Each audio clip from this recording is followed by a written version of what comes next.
100 theories வீடியோடைய கடைசி part இது. மீதி 45 தியரியும் கவர் பண்ண போகிறோம். இந்த வீடியோஸை டெட் எழுதுறவங்க மட்டும் இல்லை, டிஆர்பி எக்ஸாம் எழுதுறவங்களும் யூஸ் பண்ணிக்கலாம். முதல்ல பர்சனாலிட்டி, ஆளுமை பற்றிய தியரிகள். பார்ட் 1ல் பர்சனாலிட்டி அண்ட் சைக்கோ அனாலிசிஸ்னு சில தியரிஸ் பார்த்தோம். அது இல்லாமல் ஆளுமை சம்மந்தப்பட்ட ஒரு 4 தியரிஸ் தான் இங்கே பார்க்க போகிறோம். பர்சனாலிட்டின்னு சொன்னாலே அது கீழே ட்ரெய்ட்ஸும் வந்துடும். ட்ரெய்ட்ஸுன்றது நம்ம ஒவ்வொருத்திட்டையும் இருக்கிற பண்புகள். இந்த பண்புகள்லாம் சேர்ந்தது தான் நம்மளுடைய ஆளுமை, பர்சனாலிட்டி. முதல்ல ஜார்ஜ் கெல்லி, அமெரிக்கக்காரர். இவர் கொடுத்தது பர்சனல் கன்ஸ்ட்ரக்ட் தியரி, தனிப்பட்ட கட்டமைப்பு கோட்பாடு. இவரை பொறுத்த வரைக்கும் நம்ம ஒவ்வொருத்தருமே பர்சனல் சயின்டிஸ்ட் எப்படி ஒரு விஷயத்தை பார்த்து அப்சர்வ் பண்ணி ஆராய்ச்சி பண்ணி அதை பற்றின நாலேஜை கன்ஸ்ட்ரக்ட் பண்ணி ஒரு தியரி கொடுத்து இந்த விஷயம் எப்படி ஒர்க் ஆகும் அப்படின்னு ப்ரெடிக்ட் பண்ணுறாங்களோ, அதே மாதிரி தான் நம்மளும் சில விஷயங்களை பர்சனலாக கன்ஸ்ட்ரக்ட் பண்ணிக்கிறோம் அப்படின்னு சொல்கிறாரு. அதுக்கு பேர் தான் பர்சனல் கன்ஸ்ட்ரக்ட். நம்ம மைண்டில் மென்டல் ஃபில்டர் அப்படின்னு ஒன்று இருக்குது, இல்லைனா அதுக்கு பேர் பைபோலார் டைமென்ஷன். எந்த விஷயத்தை பார்த்தாலும் இல்லை யாரை பார்த்தாலும் அவங்கள பார்த்து அப்சர்வ் பண்ணி நம்ம மைண்டில் ஒரு தியரியை க்ரியேட் பண்ணிக்குவோம். அது பைபோலராக இருக்கும், இதுவா அதுவா அப்படின்னு. உதாரணத்துக்கு ஒருத்தர் ஹானஸ்ட்டாக இருக்காரா டிஸ்ஹானஸ்ட்டாக இருக்காரா அப்படின்னு முடிவு பண்ணிக்குவோம்.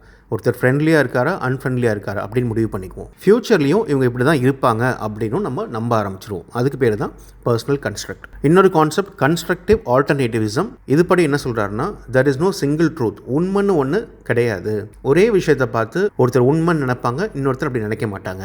மூணாவது ஃபண்டமெண்டல் போஸ்ட்லேட். இந்த ஜார்ஜ் கெல்லி தியரியோட ஃபண்டமெண்டல் என்னன்னா, our thoughts and actions depend on how we expect future events. ஃபியூச்சரில் என்ன நடக்க போகுதுன்னு நம்ம ப்ரெடிக்ட் பண்ணி வச்சிருக்கோம்ல. உதாரணத்துக்கு ஒருத்தரை பற்றி இவர் ஹானஸ்ட்டாக டிஸ்ஹானஸ்ட்டாக முடிவு பண்ணி வச்சுட்டோம் ஆல்ரெடி. அதை பொறுத்து தான் நம்மளுடைய ஆக்ஷன் மாறும். இதோடு சேர்த்து இன்னொரு 11 டீட்டெயில்ஸ் கொடுத்துருக்காரு. அதுக்கு பேர் கரோலரி அப்படின்னு பேர். அதோட டீட்டெயில்ஸ் தேவையில்லை, பட் 11 கொடுத்துருக்காரு அப்படின்னு மட்டும் ஞாபகம் வச்சுக்கோங்க. அப்போது இவர் தியரியோட சுருக்கம் என்ன, இண்டிவிஜுவல்ஸ் இன்டர்பிரட் வேர்ல்ட் யூனிக்லி. ஒவ்வொருத்தரும் இந்த உலகத்தை ஒவ்வொரு மாதிரி பார்க்குறாங்க. அப்போ ஸ்கூலில் என்ன பண்ணணும், ரெஸ்பெக்ட் டிஃப்ரெண்ட் ஸ்டூடெண்ட் பெர்ஸ்பெக்டிவ்ஸ். ஒவ்வொருத்தருக்கும் ஒரு கண்ணோட்டம் இருக்கும். அதை டீச்சர்ஸ் மதித்து அதுக்கு ஏற்ற மாதிரி டீச் பண்ணணும். எப்படி, எக்ஸ்பிளைன் இன் ஓன் வேர்ட்ஸ், சொந்த வார்த்தைகள் விளக்கம். ஒரே விஷயத்தை ஒரு பையன் ஒரு மாதிரி எக்ஸ்பிளைன் பண்ணுவான், இன்னொரு பையன் வேறு மாதிரி எக்ஸ்பிளைன் பண்ணுவான். மல்டிபிள் சொல்யூஷன் மெத்தட்ஸ், பல தீர்வு முறைகள். ஒரு ப்ராப்ளத்துக்கு ஒரு சொல்யூஷன் தான் இருக்குன்னு அவசியம் இல்லை. ஒவ்வொருத்தரும் ஒவ்வொரு மாதிரி சொல்யூஷனை யோசிப்பாங்க, அதையும் அக்செப்ட் பண்ணிக்கணும். ஓப்பன் டிஸ்கஷன்ஸ், திறந்த விவாதங்கள். Keywords personal construct theory, cognitive சைக்காலஜின்னு சொல்லலாம். இது அடுத்தது கோல்ட்ஸ்டைன் அண்ட் ஹெர்ஷன். இவங்க கொடுத்தது ஆர்கானிஸ்மிக் அல்லது ஹோலிஸ்டிக் தியரி, ஒருமைப்பாட்டு கோட்பாடு. ஆளுமைன்றது ஒருத்தருடைய தனிப்பட்ட பண்புகளை மட்டுமே படித்து புரிஞ்சிக்க முடியாது. அவங்கள முழு மனிதனாக நம்ம ஆய்வு செஞ்சு அது மூலமாக தான் புரிஞ்சிக்க முடியும் அப்படின்னு சொல்கிறாங்க. Personality cannot be understood by studying individual traits alone. The whole person must be considered. ஸ்கூல்லையும் படிப்பு சொல்லிக் கொடுத்தா மட்டும் பத்தாது, அவங்களுடைய physical, intellectual, emotional, moral, social growth இதுக்கும் ஈக்குவலான முக்கியத்துவம் கொடுக்கணும் அப்படின்றது தான் இவங்களுடைய தியரி. அப்போது மற்ற ஆக்டிவிட்டீஸ், படிப்பு இல்லாமல் arts, sports, meditation, value education இதுக்கும் முக்கியத்துவம் கொடுக்கணும் அப்படின்னு சொல்கிறாங்க. இந்த தியரியை கொடுத்தது கோல்ட்ஸ்டைன். பிற்காலத்தில் ஹர்ஷன்றவர் இதை இன்னும் எக்ஸ்பேண்ட் பண்ணி அதை பாப்புலர் ஆக்கினார். அடுத்தது Ernest, Tupes and Raymond Christal 5 factor model, big 5 beginnings, 5 காரணி மாதிரி. இவங்க சொல்கிறது ஒருத்தருடைய ஆளுமை, பர்சனாலிட்டின்றது மொத்தம் 5 ஃபேக்டரை டிபெண்ட் பண்ணியிருக்கு. 5 பண்புகள். ஒன்று சர்ஜன்சி, எக்ஸ்ட்ராவென்ஷன், வெளிப்படைத்தன்மையாக இருக்கிறது. இவங்க எல்லாத்துக்கூடையும் உற்சாகமாக பேசுவாங்க, வெளிப்படையாக இருப்பாங்க, சமூகத்தில் எல்லாத்துக்கூடையும் ஈஸியாக பழகுவாங்க. அதுதான் மொதல் பண்பு. அடுத்த பண்பு அக்ரியபிள்னஸ், இணக்கத்தன்மை, ஒத்துழைப்போட, இரக்கத்தோட, நம்பிக்கையோட, அன்போடு இருப்பாங்க. மூணாவது கான்சன்ட்ரேஷனஸ், பொறுப்புணர்வோட இருக்கிறது, கடமை, கண்ணியம், கட்டுப்பாடு அப்படின்னு இருக்கிறது தான் இந்த பண்பு. அடுத்து எமோஷனல் ஸ்டெபிலிட்டி, எப்போவுமே நம்முடைய எமோஷன்ஸை பேலன்ஸ்டாக வச்சுக்கிறது, மன அமைதியோடு இருக்கிறது. அடுத்தது கல்ச்சர், இன்டெலெக்ட், ஓப்பன்னஸ், அறிவாற்றலோடு இருக்கிறது, திறந்த மனப்பாங்கோடு இருக்கிறது, மாற்று கருத்து இருந்தாலும் அதை அக்செப்ட் பண்ணிக்கிறது, புதுமையாக யோசிக்கிறது, நல்லா சிந்திக்கிறது, இந்த மாதிரியான விஷயங்கள். இந்த 5 தான் ஒருத்தருடைய பர்சனாலிட்டியை, ஆளுமையை முடிவு பண்ணுது அப்படின்னு சொல்கிறாங்க. அப்போ ஸ்கூலில் டீச்சர்ஸ் புரிஞ்சுக்கணும், ஒவ்வொரு ஸ்டூடெண்ட்டோட பிஹேவியரும் அவங்களுடைய லேர்னிங் ஸ்டைலும் வெவ்வேறு மாதிரி இருக்கும் இந்த பண்புகளை பொறுத்து. இது எல்லாத்தையும் அவங்களுக்கு டீச் பண்ணணும்னா டீம் ஒர்க் இருக்கிற மாதிரியான ஆக்டிவிட்டீஸ் கொடுக்கணும். டிபேட்ஸ், குரூப் ப்ராஜெக்ட்ஸ், டைம் மேனேஜ்மெண்ட்டை சொல்லித்தரணும், goal setting, emotional control, art, science, innovation programmes இதெல்லாம் கண்டக்ட் பண்ணணும். இது மாதிரி அந்த ஒவ்வொரு ஃபேக்டர், இது மாதிரி அந்த ஒவ்வொரு பண்புகளையும் வளர்க்குறதுக்கு என்ன ஆக்டிவிட்டீஸ் வேணுமோ அதை கொடுக்கணும் அப்படின்னு சொல்கிறாங்க. அடுத்து லூயிஸ் கோல்பர்க். இவர் 1990 இதே கான்செப்டை எடுத்து அதை ஓஷன்னு அதுக்கு ஒரு பேர் வச்சு அதே 5 பண்புகள் தான். ஓனா ஓப்பன்னஸ், சீனா கான்ஷியன்டியஸ்னஸ், ஈனா எக்ஸ்ட்ராவர்ஷன், ஏனா அக்ரியபிள்னஸ், என்ன நியூரோட்டிசிசம் சொல்லி ஒரு புது தியரி கொடுக்குறாரு. முழுக்க முழுக்க முந்தின தியரியை அடிப்படையாக வச்சு தான். அப்போ ஸ்கூலில் டீச்சிங் மெத்தட்ஸ் வந்து அந்த பர்சனாலிட்டி பண்புகளுக்கு ஏற்ற மாதிரி இருக்கணும். குரூப் ரோல்ஸ் அசைன் பண்ணணும். பேர் காம்ப்ளிமெண்டரி ட்ரைட். ஒருத்தர் இன்ட்ராவர்ட்டாக இருப்பாங்க, ஒருத்தர் எக்ஸ்ட்ராவர்ட்டாக இருப்பாங்க, ஒருத்தர் எல்லாத்துக்கும் எமோஷன் ஆவாங்க, ஒருத்தர் எமோஷனல் பேலன்ஸோடு இருப்பாங்க. இவங்களை எல்லாத்தையும் ஒரு டீமில் போட்டால் தான் அது பேலன்ஸ் ஆகி வரும் அப்படின்றதான் இவர் சொல்கிறது. என்கரேஜ் இண்டிவிஜுவல் ஸ்ட்ரென்த், தனிப்பட்ட பலங்களையும் ஊக்குவிக்கணும் அப்படிங்கிறது தான். அடுத்த குரூப் இன்டெலிஜென்ஸ். ஏற்கனவே மெமரி அண்ட் இன்டெலிஜென்ஸில் கொஞ்சம் கோட்பாடுகள் பார்த்தோம். அது இல்லாமல் நுண்ணறிவுக்கு இன்னும் சில கோட்பாடுகள் இருக்குது. அதுதான் இங்கே பார்க்க போகிறோம். முதல்ல வில்லியம் ஸ்டர்ன். இவர் இந்த இன்டெலிஜென்ஸ்க்கு ஒரு ஃபார்முலா கண்டுபிடிச்சு கொடுத்தாரு. அதுதான் MA/CA × 100. Mental age divided by chronological age × 100. Chronological ஏஜ்ன்றது நம்மளுடைய வயது. மென்டல் ஏஜ்னா என்ன? நம்மளுடைய மனதோட வயது. அதை எப்படி கண்டுபிடிக்கிறாரு? இவர் டெஸ்ட் வைக்கிறாரு. அதில் வர மார்க்கை வச்சு அவர் ஒரு மென்டல் ஏஜ் சொல்கிறாரு. அதையும் நம்மளுடைய ஆக்சுவல் வயசையும் வச்சு இதுதான் இவங்களுடைய ஐக்யூ அப்படின்னு முடிவு பண்ணுறாரு. உதாரணத்துக்கு நம்ம வயசு 20ன்னு வச்சுக்கோம். அதுதான் CA, குரோனாலஜிக்கல் ஏஜ். இவர் கஷ்டமான கேள்வியெல்லாம் வச்சு நமக்கு ஒரு டெஸ்ட் வைக்கிறாரு. அதில் வர ஸ்கோரை வச்சு நமக்கு ஒரு மென்டல் ஏஜ் கொடுக்குறாரு. அது 25ன்னு வச்சுக்கோம். அப்போது இதோட அர்த்தம் என்ன? நமக்கு வயசு 20 தான், ஆனால் நம்மளுடைய மனம் 25 வயசு உள்ளவங்க எப்படி சிந்திப்பாங்களோ அது மாதிரி சிந்திக்குது அப்படின்றது என்னுடைய அர்த்தம். இது ஐக்யூவாக எப்படி சொல்கிறது? MA/CA × 100. 25/20 × 100 = 125. இதுதான் நம்மளுடைய ஐக்யூ. இந்த ஸ்கோரை வச்சு அவங்கள கேட்டகரைஸ் பண்ணுறாரு. 70 கீழே வாங்கினா இன்டெலெக்சுவலி டிசேபிள்டு, அதுக்கப்புறம் பிலோ ஆவரேஜ், அதுக்கப்புறம் ஆவரேஜ். 110க்கு மேலே போச்சுன்னா அபோவ் ஆவரேஜ், 130க்கு மேலே போச்சுன்னா அவங்க தான் கிஃப்டட் ஆர் ஜீனியஸ் பீப்புள். அப்போ ஸ்கூலில் என்ன பண்ணலாம்? இந்த ஐக்யூ டெஸ்ட் வச்சு ஒவ்வொருத்தருடைய ஐக்யூ லெவல் என்னன்னு நம்ம கண்டுபிடிச்சு வச்சுக்கலாம். அவங்க ஒவ்வொருத்தருக்கும் வெவ்வேறு விதமான டீச்சிங்கை கொடுக்கணும். கிஃப்டட் சில்ட்ரனுக்கு அட்வான்ஸ்டான கான்செப்ட்ஸ், அட்வான்ஸ்டான ஆக்டிவிட்டீஸ், கம்மியான ஐக்யூ உள்ளவங்களுக்கு அதை சரி பண்ணுறதுக்கு தேவையான ஆக்டிவிட்டீஸ். இந்த ஐக்யூவை ரேஷியோ ஐக்யூன்னு சொல்லலாம், விகித நுண்ணறிவு. ஏன்னா மென்டல் ஏஜுக்கும் குரோனாலஜிக்கல் ஏஜுக்கும் உள்ள ரேஷியோவை தான் நம்ம இங்கே கால்குலேட் பண்ணுறோம். அடுத்து ரென்சிஸ் லிக்கர்ட். இவரும் அமெரிக்கர் தான். இவர் வந்து லிக்கர்ட் ஸ்கேல் அப்படின்னு ஒன்று கொடுக்குறாரு. இதை வச்சு என்ன பண்ணலாம்? ஒருத்தருடைய மனப்பான்மையை அளக்க முடியும். Attitude measurement. Use services to measure student attitudes. சில கேள்விகளை அவங்களை ஃபில் பண்ண சொல்லி அது மூலமாக ஒரு ஸ்டூடெண்டோட ஆட்டிடியூடை நம்ம கண்டுபிடிக்கலாம். அதை வச்சு ஒவ்வொரு ஆட்டிடியூடுக்கும் ஏற்ற மாதிரியான டீச்சிங்கை நம்ம கொடுக்கணும் அப்படின்றது தான் இவருடைய தியரி. உதாரணத்துக்கு நம்மளே இந்த மாதிரி ஃபீட்பேக் சர்வேலாம் ஃபில் பண்ணியிருப்போம். ஏதாவது ஒரு ஸ்டேட்மெண்ட்டை கொடுத்துட்டு அதுக்கு ஏதாவது ஒரு ஆப்ஷனை சூஸ் பண்ண சொல்லுவாங்க. Strongly disagree, neutral, agree, strongly அக்ரின்னு. இதுக்கு பேர் தான் லிக்கர்ட் ஸ்கேல்ன்றது. I enjoy learning through group discussions. எனக்கு குரூப் டிஸ்கஷன் மூலமாக கற்றுக்கிறது பிடிக்கும் அப்படின்னு ஒரு கேள்வியை பசங்களுக்கு கொடுத்து இதை ஃபில் பண்ண சொன்னால் அதிலே தெரிஞ்சிடும் எவ்வளோ பேருக்கு இது பிடிச்சிருக்கு, எவ்வளோ பேருக்கு பிடிக்கல அப்படின்னு. பிடிச்சவங்களுக்கு குரூப் டிஸ்கஷன், பிடிக்காதவங்களுக்கு வேறு மோட் ஆஃப் டீச்சிங். அடுத்து Hudson. Convergent and divergent thinking. ரொம்பவே முக்கியமான தியரி.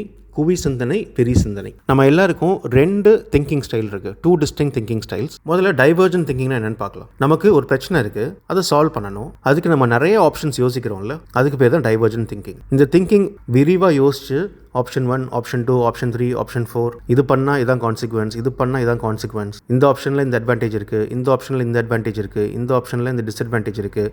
இப்படி விரிவாக சிந்திச்சு நம்ம முன்னாடி பல ஆப்ஷன்ஸ் கொண்டு வந்து வைக்கிறோம்ல, அதுக்கு பேர் தான் டைவர்ஜென்ட் திங்கிங். அப்போ கன்வர்ஜென்ட்னா என்ன? இவ்வளோ ஆப்ஷன்ஸையும் அனலைஸ் பண்ணி அதுலேருந்து ஒரு ஆப்ஷனை சூஸ் பண்ணி கொண்டு வரோம்ல, அதுக்கு பேர் தான் கன்வர்ஜென்ட் திங்கிங், குவி சிந்தனை. பொதுவாக எல்லாருக்குமே கன்வர்ஜென்ட் திங்கிங் இருக்கும். நிறைய ஆப்ஷன்ஸ் இருக்குது, அதுலேருந்து ஒன்று சூஸ் பண்ணுங்கன்னா சூஸ் பண்ணிடுவோம். ஆனால் ஆப்ஷன்ஸை க்ரியேட் பண்ணுங்கன்னு சொன்னால் அது கஷ்டம்.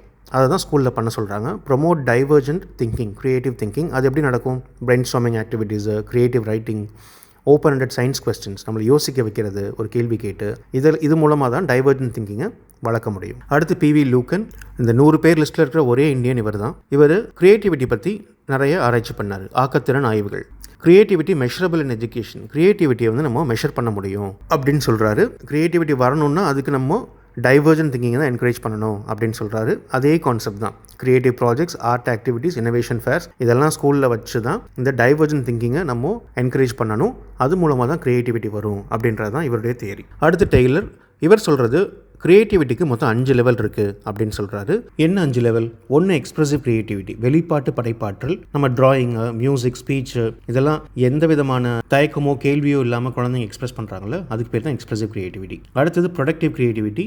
ஏதாவது ஒன்று உருவாக்குறது. அது ஒரு ப்ராஜெக்டாக இருக்கலாம், ஆர்ட் ஒர்க்காக இருக்கலாம், இல்லை ஒரு பாட்டாக இருக்கலாம். இது மாதிரி நம்மளுடைய ஸ்கில்ஸை யூஸ் பண்ணி ஒன்று புதுசாக ப்ரொடியூஸ் பண்ணுறோம்ல, அதுக்கு பேர் தான் ப்ரொடக்டிவ் கிரியேட்டிவிட்டி. அடுத்தது இன்வென்டிவ் கிரியேட்டிவிட்டி, கண்டுபிடிப்பு படைப்பாற்றல். பழைய விஷயங்களை புது மாதிரியாக யூஸ் பண்ணி ஒரு ப்ராப்ளத்தை சால்வ் பண்ணுறது, அதுதான் இந்த கிரியேட்டிவிட்டி. அடுத்து இனோவேட்டிவ் கிரியேட்டிவிட்டி, புதுமை படைப்பாற்றல், கம்ப்ளீட்டாக புதுசாக ஒன்று உருவாக்குறது, இது வரைக்கும் இல்லாத ஒரு விஷயம் அதை உருவாக்குறது தான் இனோவேட்டிவ் கிரியேட்டிவிட்டி. அடுத்து எமர்ஜென்ட் கிரியேட்டிவிட்டி, புதிதாக உருவாகும் படைப்பாற்றல். இனோவேட்டிவ் கிரியேட்டிவிட்டியோட அடுத்த லெவல் இது. உலகத்தில் அப்படி யாரும் யோசிச்சிருக்கவே மாட்டாங்க, அப்படி ஒரு விஷயம் சொல்லியிருக்கவே மாட்டாங்க, அதுதான் இந்த எமர்ஜென்ட் கிரியேட்டிவிட்டி. உதாரணத்துக்கு ஐன்ஸ்டீன் கொடுத்த தியரி, நியூட்டனோட லா, இது எல்லாமே இது கீழே தான் வரும். அப்போ ஸ்கூலில் நர்ச்சர் கிரியேட்டிவிட்டி ப்ரோக்ரெசிவ்லி, கொஞ்சம் கொஞ்சமாக இந்த 5 கிரியேட்டிவிட்டியையும் நம்ம பசங்க வளர்த்துக்க ஹெல்ப் பண்ணணும் அப்படின்றது தான் இவர் சொல்கிறது. அப்போ டிராயிங் ஃபார் எக்ஸ்பிரஷன் இருக்கணும், சயின்ஸ் ப்ராஜெக்ட்ஸ் இருக்கணும், இனோவேஷன் கான்டெஸ்ட் இருக்கணும், இந்த மாதிரி விஷயங்கள் மூலமாக தான் இந்த கிரியேட்டிவிட்டியை வளர்க்க முடியும் அப்படின்றாரு. இந்த தியரியை கிரியேட்டிவிட்டி தியரின்னு சொல்லலாம், ஆக்கத்திறன் கோட்பாடு. அடுத்து ராபர்ட் ஸ்டர்ன்பர்க், இவர் கொடுத்தது ட்ரையார்கிக்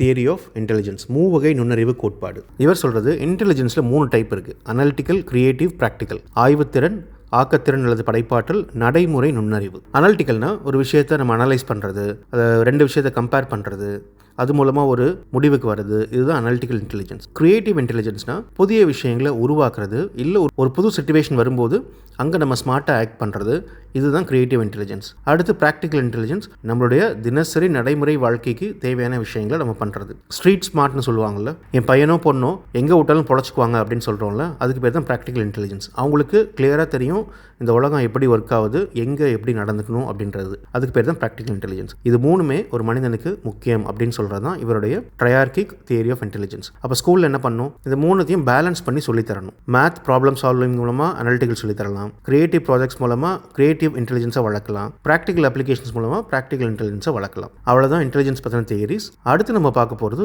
எமோஷனல் இன்டெலிஜென்ஸ், மனவெழுச்சி நுண்ணறிவு. நம்ம எல்லாருக்குள்ளேயும் நிறைய எமோஷன்ஸ் இருக்குது, அதை பேலன்ஸ்டாக வச்சுக்கிறது தான் நம்ம கிட்ட இருக்கிற பெரிய சவாலே. இந்த எமோஷன்ஸை எப்படி புரிஞ்சுக்கணும், அதை எப்படி மேனேஜ் பண்ணணும் அப்படின்னு சொல்கிறது தான் இப்போ பார்க்க போகிற தியரிஸ். முதல்ல பீட்டர் சலோவி அண்ட் ஜான் மேயர், இவங்க தான் முதல்ல இந்த எமோஷனல் இன்டெலிஜென்ஸ் அப்படின்ற கான்செப்டை கொண்டு வந்தாங்க, மனவெழுச்சி நுண்ணறிவு. இதில் என்னென்ன இருக்குது, பர்சீவிங், அண்டர்ஸ்டாண்டிங், மேனேஜிங் எமோஷன்ஸ், உணர்ச்சிகளை ஃபீல் பண்ணுறது, அதை புரிஞ்சுக்கிறது, அதை மேனேஜ் பண்ணுறது, நிர்வகிப்பது. அப்போ ஸ்கூலில் என்ன பண்ணலாம், teach students to handle emotions effectively. பாடம் மட்டும் சொல்லித்தராமல் எமோஷன்ஸை எப்படி மேனேஜ் பண்ணுறது அப்படின்றதையும் சொல்லிக் கொடுக்கணும். எது மூலமாக, ரிஃப்ளெக்டிவ் ரைட்டிங் அபவுட் ஃபீலிங்ஸ், ஒரு டாபிக் கொடுத்து அதை பற்றி அவங்கள எழுத சொல்கிறது. Group activities to identify emotions, problem solving for conflict, சில பிரச்சனைகளை கொடுத்து அதை சால்வ் பண்ண சொல்கிறது. குரூப் ஆக்டிவிட்டீஸ் மூலமாக அவங்களுடைய எமோஷன்ஸ் என்னன்றதை புரிஞ்சிக்க வைக்கிறது. கீவேர்ட்ஸ் என்ன, founders of emotional intelligence, EI model, emotion management. இதை வச்சு கேள்விகள் கேட்கப்படலாம். அடுத்து டேனியல் கோல்மேன், இவர் என்ன சொல்கிறாருன்னா, எமோஷனல் இன்டெலிஜென்ஸ்ன்றது மொத்தம் 5 கூறுகளை கொண்டது அப்படின்னு சொல்கிறாரு. என்னென்ன, செல்ஃப் அவேர்னஸ், சுய உணர்வு, தனக்குள்ளே என்ன உணர்ச்சி இருக்குது, தன்னுடைய வலிமைகள் என்ன, தன்னுடைய குறைகள் என்ன அப்படின்றத தெரிஞ்சு வைக்கிறது. அடுத்தது செல்ஃப் ரெகுலேஷன், நம்மளுடைய எமோஷன்ஸை கண்ட்ரோல் பண்ணுறது. இம்பல்சஸ், டக்குன்னு சில விஷயங்கள்லாம் பண்ணுறோம்ல யோசிக்காமலே, அது எல்லாத்தையும் கண்ட்ரோல் பண்ணுறது தான் செல்ஃப் ரெகுலேஷன்றது. 3வது மோட்டிவேஷன், உந்துதல் அல்லது முனைப்பு திறன், ஒரு கோல் வச்சுக்கிட்டு அதை அச்சீவ் பண்ணுறதுக்காக ஓடுறோம்ல, நாட் ஜஸ்ட் ஃபார் ரிவார்ட்ஸ், நமக்கு பிடிச்சிருக்கு நம்ம பண்ணுறோம், அதுக்கு பேர் தான் மோட்டிவேஷன்றது. இது மூலமாக ரிவார்ட்ஸும் கிடைக்கும், ஆனால் அது நம்ம குறிக்கோள் கிடையாது, நமக்கு பிடிச்சிருக்கு பண்ணுறோம் அப்படின்றது தான் இந்த மோட்டிவேஷன். அடுத்து எம்பத்தி, பரிவு அல்லது பிறர் உணர்வு, மற்றவங்களோட ஃபீலிங்ஸை புரிஞ்சுக்கிறது, அவங்களுக்கு இரக்கம் காட்டுறது, இதுதான் எம்பத்தின்றது. கடைசியாக சோஷியல் ஸ்கில்ஸ், சமூக திறன்கள், மற்றவங்களோட நல்ல ஒரு ரிலேஷன்ஷிப் வச்சுக்கிறது, எல்லாரோடையும் ஒத்துழைச்சு போகிறது, ஒரு டீமோடு சேர்ந்து வேலை பார்க்குறது, லீடர்ஷிப், இதெல்லாம் தான் இந்த சோஷியல் ஸ்கில் கீழே வரும். இது 5ம் சேர்ந்தது தான் எமோஷனல் இன்டெலிஜென்ஸ் அப்படின்னு இவர் சொல்கிறார். இப்போ ஸ்கூலில் என்ன பண்ணலாம், help students manage emotions and relationship, இதை எல்லாத்தையும் மேனேஜ் பண்ணுறதுக்கு அவங்களுக்கு சொல்லித்தரணும். எப்படி, ரோல் பிளே மூலமாக, set personal goals, conflict resolution exercises, இந்த மாதிரி விஷயங்கள் மூலமாக இந்த 5 கூறுகளையும் வளர்க்கலாம் அப்படின்றது தான். கீவேர்ட்ஸ் பார்த்தீங்கன்னா, பாப்புலரைசர் ஆஃப் எமோஷனல் இன்டெலிஜென்ஸ், இந்த எமோஷனல் இன்டெலிஜென்ஸ் ஆல்ரெடி யாரோ கண்டுபிடிச்சு சொல்லி கொடுத்தது, ஆனால் அதை எல்லாருக்கும் கொண்டு போய் சேர்த்தது டேனியல் கோல்மேன் தான். அடுத்து ரூவன் பாரான், எல்லாமே அமெரிக்கன் ஜெர்மன் சைக்காலஜிஸ்டாக இருக்கும்போது இவர் இஸ்ரேல்லேருந்து வந்திருக்கிறாரு. டெவலப்ட் EQI இன்வென்ட்ரி அப்படின்னா என்ன, இவர் ஒரு 5 காம்பனன்ட் சொல்கிறாரு. ஒன்று, இன்ட்ரா பர்சனல் ஸ்கில்ஸ், நமக்குமான தொடர்பு, இது நம்மளோட எமோஷன்ஸை புரிஞ்சுக்கிறது, நம்மளை பற்றி தெரிஞ்சுக்கிறது, நம்மளுடைய திறன்கள் என்னன்னு தெரிஞ்சுக்கிறது, நம்மளுடைய செல்ஃப் கான்ஃபிடென்ஸ் அப்படின்னு முழுக்க நம்மளை சார்ந்த விஷயங்கள். 2வது, இன்டர் பர்சனல் ஸ்கில்ஸ், நமக்கும் இன்னொருவருக்குமான தொடர்பு, அவங்களோட நல்ல ரிலேஷன்ஷிப் வச்சுக்கிறது, இறக்கம் காட்டுறது, சமூக பொறுப்போடு இருக்கிறது, இதெல்லாம் இன்டர் பர்சனல் ஸ்கில்ஸ். 3வது, அடாப்டபிலிட்டி, சிச்சுவேஷனுக்கு ஏற்ற மாதிரி நம்மளுடைய எமோஷன்ஸையும் பிஹேவியரையும் அட்ஜஸ்ட் பண்ணிக்கிறது. அடுத்து ஸ்ட்ரெஸ் மேனேஜ்மெண்ட், மன அழுத்த மேலாண்மை, நம்மளை கோவப்படுத்துகிற மாதிரி விஷயங்கள் நடந்துகிட்டே தான் இருக்கும், அந்த சிச்சுவேஷனில் எப்படி நம்மளுடைய ஆக்ஷன்ஸையும் பிஹேவியரையும் கண்ட்ரோல் பண்ணிக்கிறது, ப்ரெஷர் சிச்சுவேஷனில் எப்படி அமைதியாக இருக்கிறது, இதெல்லாம் தான் ஸ்ட்ரெஸ் மேனேஜ்மெண்ட்றது. கடைசியாக ஜென்ரல் மூட், பாசிட்டிவ் அவுட்லுக், பொதுவான நம்மளுடைய மனநிலை, அது நம்பிக்கையோடையும் உற்சாகத்தோடையும் மோட்டிவேஷனலையும் இருக்கணும் அப்படின்றது தான் இவருடைய 5வது காம்பனண்ட். இதுக்கு பேர் தான் EQI இன்வென்ட்ரின்றது. இவரும் ஒரு டெஸ்ட் வச்சு என்ன சொல்றாரு, EI மெஷரபிள் வயா சோஷியல் எமோஷனல் ஸ்கில்ஸ். இதை வச்சு ஒருத்தருடைய எமோஷனல் இன்டெலிஜென்ஸை நாம மெஷர் பண்ணலாம் அப்படின்னு சொல்றாரு. அப்போ ஸ்கூலில் என்ன பண்ணலாம், develop social and emotional competence schools. இந்த 5 கூறுகளையும் மாணவர்கள்ட்ட வளர்த்து எடுக்கலாம். எப்படி, பியர் மென்டரிங், சக மாணவர் வழிகாட்டுதல், கோஆபரேட்டிவ் குரூப் டாஸ்க், கூட்டுக்குழு பணிகள், கேம்ஸ் ரிக்வயரிங் நெகோசியேஷன், பரஸ்பர பேச்சுவார்த்தை தேவைப்படுற விளையாட்டுகள், அது குரூப் டிஸ்கஷனாக இருக்கலாம், இல்லை வேறு மாதிரியான கேம்ஸாக இருக்கலாம். அது எல்லாமே கீவேர்ட்ஸ். EQI எமோஷனல் கோஷன்ட், ஏற்கனவே பார்த்தது IQ இன்டெலிஜென்ஸ் கோஷன்ட், அதுக்கு ஃபார்முலாலாம் இருந்துச்சு. இது வந்து emotional quotient, emotional skills assessment. அடுத்து டேவிட் கரூசோ, இவர் என்ன சொல்கிறாரு, எமோஷனல் இன்டெலிஜென்ஸை ஒரு டெஸ்ட்டை வச்சு கண்டுபிடிச்சிடலாம் அப்படின்னு. அதுக்கு பேர் MSc EIT, EI measurable through performance test. இந்த டெஸ்ட்டை வச்சு ஒவ்வொரு பசங்களோட EI லெவல் என்னன்னு கண்டுபிடிக்கலாம். தேவையோ அந்த ஸ்டூடெண்ட்ஸை யாருக்கு எமோஷனல் சப்போர்ட் தேவையோ அவங்களுக்கு அதை கொடுக்கணும் அப்படின்றது தான் இவருடைய தேரி. சர்வேஸ் ஃபார் எமோஷனல் அவேர்னஸ், கேள்விகளை கொடுத்து அவங்களோட எமோஷனல் அவேர்னஸ் எவ்வளோன்னு நம்ம கண்டுபிடிக்கலாம். மென்டரிங் ப்ரோக்ராம்ஸ், யாருக்கு வந்து எமோஷன் மேனேஜ் பண்ண முடியலையோ அவங்களுக்கு வந்து வழிகாட்டுதல் ப்ரோக்ராம்ஸ் கண்டக்ட் பண்ணலாம். டீம் ஒர்க் ஷாப்ஸ், குழு பணித்திறன்கள் பயிற்சிகள் கொடுக்கலாம் அப்படின்றது தான் இவர் சொல்கிறது. அடுத்து மோட்டிவேஷன் ஹியூமனிசம், உந்துதல் அல்லது ஊக்கம், மனிதம், மனிதநேயம், மனிதனுக்கு என்ன தேவைகள், அவருடைய குறிக்கோள்கள் என்ன, செல்ஃப் ஆக்சுவலைசேஷன், இதை பற்றி தான் இந்த தியரிஸ் பேசுது. முதல்ல சார்ல்ஸ் டார்வின், UK காரர், எல்லாருக்குமே தெரியும், குரங்குல தான் மனுஷன் வந்தான் அப்படின்னு சொன்னவர். Evolutionary perspective on adaptation and survival, தழுவல் மற்றும் உயிர்வாழ்வு பற்றிய பரிணாம கண்ணோட்டம். பிஹேவியர் அடாப்ட்ஸ் ஃபார் சர்வைவல், நம்மளை சுற்றி மாற்றங்கள் நிகழும் போது நம்மளுடைய பிஹேவியர் மூலமாக தான் அந்த மாற்றத்துக்கு நம்மளை அடாப்ட் பண்ணிக்குவோம் அப்படின்றது தான் இவர் சொன்ன தியரி. அப்போ ஸ்கூலில் என்ன பண்ணலாம், என்கரேஜ் ரெசிலியன்ஸ் அண்ட் அடாப்டபிலிட்டி, மாணவர்களில் தாங்கும் திறன் மற்றும் தழுவிக்கொள்ளும் தன்மை வளர்த்தல். ஒரு பிரச்சனை வரும்போது அதை எதிர்கொண்டு அதை தாண்டி வர்றது, அதுக்கு பேர் தான் ரெசிலியன்ஸ்ன்றது. அடாப்டபிலிட்டி, மாற்றங்கள் நிகழும் போது அதுக்கு ஏற்ற மாதிரி நம்மளையும் மாற்றிக்கிறது தான் அடாப்டபிலின்றது.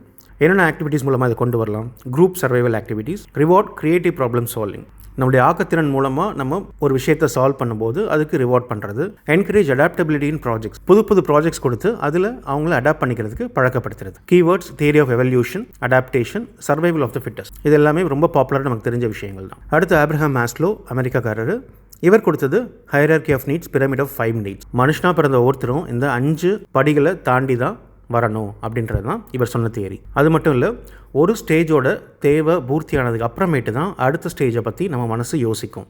அது பூர்த்தி ஆயிடுச்சுன்னா அடுத்த ஸ்டேஜுக்கு போகும். அப்படியே 5 ஸ்டேஜும் போகும். ஸ்கூல்லையும் இந்த தியரியை பேஸ் பண்ணி இம்ப்ளிமெண்ட் பண்ணலாம் அப்படின்றாரு. Ensure safety and belonging in class room, class ரூமுக்கு பசங்க வரும்போது இது என்னோட கிளாஸ் ரூம், இது என்னுடைய கிளாஸ்மேட்ஸ் அப்படின்ற ஃபீலிங் அவங்களுக்கு வரணும். சேஃப்டி, பாதுகாப்பாக உணரணும். அது மட்டும் இல்லை, provide meals before exams, physiological needs meet ஆனால் தான் அடுத்த விஷயத்தை பற்றி மனசு யோசிக்கும். அப்போ சாப்பாடு முக்கியம். Create safe supportive class, give emotional encouragement, எமோஷனலாக அவங்களுக்கு என்கரேஜ்மெண்ட் நம்ம கொடுக்கணும். Keywords, hierarchy of needs, humanism, self actualisation, இதை பற்றி டீட்டெயிலாக தனி வீடியோவே இருக்குது, அதையும் ஒரு தடவை பார்த்துக்கோங்க. அடுத்து John Atkinson, expectancy value theory of motivation, எதிர்பார்ப்பு மதிப்பு கோட்பாடு. Motivation equal to expectancy of success into value of task. ஒரு விஷயத்தை நம்மளால் பண்ண முடியும் அப்படின்னு ஓரளவுக்கு நம்பிக்கை இருந்தால் தான் அந்த விஷயத்துல நம்ம இறங்குவோம் அப்படின்னு சொல்கிறாரு. அது மட்டும் இல்லை, அந்த விஷயத்தை அச்சீவ் பண்ணுறதுக்கு நம்ம எடுக்கிற டாஸ்க், ஒவ்வொரு ஸ்டெப்புக்கும் மதிப்பு கொடுத்து வேலை பார்ப்போம். இது ரெண்டும் கம்பைன் ஆனது தான் மோட்டிவேஷன் அப்படின்னு சொல்கிறாரு. அப்போ ஸ்கூலில் எப்படி இம்ப்ளிமெண்ட் பண்ணலாம், give task that R challenging but achievable. கஷ்டமான டாஸ்க் கொடுக்கணும், அதே நேரம் இது அச்சீவ் பண்ண முடியும் அப்படின்ற நம்பிக்கையும் அவங்களுக்கு இருக்கணும். அந்த மாதிரி டாஸ்க்காக கொடுக்கணும்னு சொல்கிறாரு. ஸ்டெப் வைஸ் அசைன்மெண்ட்ஸ், மொத்தமாக ஹார்டான ஒரு அசைன்மெண்ட் கொடுக்காம கொஞ்சம் கொஞ்சமாக கொடுக்கலாம். குரூப் ரோல்ஸ் வித் அக்கௌண்டபிலிட்டி, பொறுப்புடன் கூடிய குழு பணிகள். Feedback on effort and progress, இதில் முக்கியமான வார்த்தைகள் எஃபர்ட் அண்ட் ப்ராக்ரஸ். அந்த விஷயத்தோட ரிசல்ட்டுக்கு மட்டும் முக்கியத்துவம் கொடுக்காதீங்க, அதுக்கு அவங்க போடுற எஃபர்ட்டு எந்த அளவுக்கு அவங்க ப்ரோக்ரஸ் ஆகி வராங்க அதையும் கன்சிடர் பண்ணி அதுக்கும் ஃபீட்பேக் கொடுங்க அப்படின்றது தான் இவருடைய theory. Keywords, expectancy value theory, achievement motivation. அடுத்து மேயர் ஃப்ரீமேன் அண்ட் ரே ரோசன்மேன். இவங்க மனிதர்களை 2 வகையாக பிரிக்கிறாங்க, டைப் ஏ, டைப் பி. வகை ஏ, வகை பி. டைப் ஏ யாருன்னா ஹைலி காம்படிட்டிவ், எப்போவுமே அவங்களுக்கு வின் பண்ணணும், நிறைய அச்சீவ் பண்ணணும் அப்படின்ற ஆசை இருந்துக்கிட்டே இருக்கும்.